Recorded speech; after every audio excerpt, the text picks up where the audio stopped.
Corona virus की वजह से देश भर में लागू हुए लॉकडाउन में सरकार ने छूट का दायरा बढ़ा दिया है। शुक्रवार को गृह मंत्रालय ने एक आदेश जारी किया जिसमें यह लिखा है कि किन इलाकों को छूट मिलेगी, किन्हें नहीं। ऐसे में हॉटस्पॉट इलाकों को लेकर काफी चर्चाएं हो रही है। लॉकडाउन में ढील के आदेश के बाद अब लोगों को यह कंफ्यूजन है कि हॉटस्पॉट इलाकों में दुकानें खुलेंगी या नहीं, यहां पर सरकार की ओर से दी गई ढील लागू होगी या नहीं। तो हम आपको बता दें कि हॉटस्पॉट्स और कंटेनमेंट जोन्स में गैर जरूरी सामानों की दुकानें अब भी नहीं खुल सकेंगी। गृह मंत्रालय के आदेश में स्पष्ट तौर पर लिखा है कि शॉप्स एंड एस्टेब्लिशमेंट एक्ट के तहत विभिन्न राज्यों में रजिस्टर्ड दुकानों को खोलने की इजाजत है। जो दुकानें संबंधित राज्य में इस कानून के तहत पंजीकृत नहीं है, वे नहीं खुलेंगी। दरअसल किसी भी छोटी दुकान को शुरू करने के लिए उसका पंजीकरण करवाना जरूरी होता है। MSMI के अधिनियम 2006 या संबंधित नगर पालिका में दुकान अधिनियम के तहत यह पंजीकरण होता है। रिहायशी कॉलोनियों के नजदीक बनी दुकानें और स्टैंड अलोन शॉप्स को यह इजाजत शर्तों के साथ मिली है। इन दुकानों में सिर्फ 50% स्टाफ ही फिलहाल काम कर पाएंगे।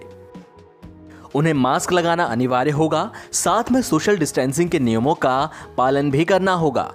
दरअसल दुकानों में कितने स्टाफ हैं, उन्हें किस दिन छुट्टी दी गई है, काम के कितने घंटे तय किए गए हैं, इस तरह की जानकारियां रजिस्टर्ड दुकानें सरकार को देती हैं। अब उनके स्वीकृत स्टाफ संख्या के आधे ही फिलहाल काम कर पाएंगे। अपने स्पष्टीकरण में गृह मंत्रालय ने बताया है कि ई-कॉमर्स कंपनियां अभी गैर जरूरी सामानों की डिलीवरी नहीं कर पाएगी। वह सिर्फ जरूरी सामानों की ही डिलीवरी जारी रखेगी।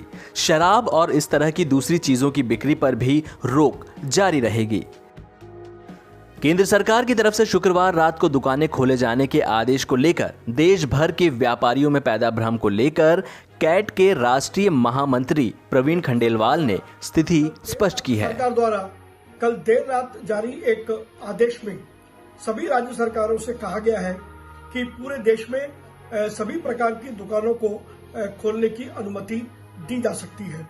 इस संदर्भ में अभी हमें सभी राज्य सरकारों के निर्णय की प्रतीक्षा करनी पड़ेगी और जो निर्णय भी राज्य सरकार का होगा उसी निर्णय के अनुरूप हमें अपने राज्य में दुकानें खोलनी होंगी।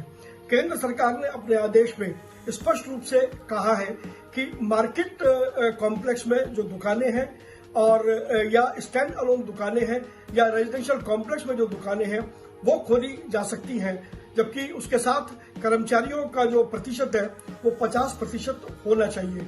ई-कॉमर्स को अभी खोलने की इजाजत इसमें नहीं दी गई है।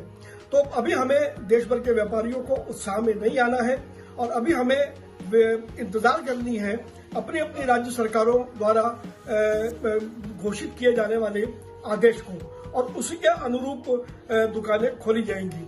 इसके साथ ही सभी व्यापारियों को जो सुरक्षा के उपाय हैं उसको भी अपनाना होगा, सोशल डिस्टेंसिंग का पालन करना होगा और सरकार द्वारा जारी स्वास्थ्य संबंधित जो भी आदेश हैं उनका भी पालन करना होगा।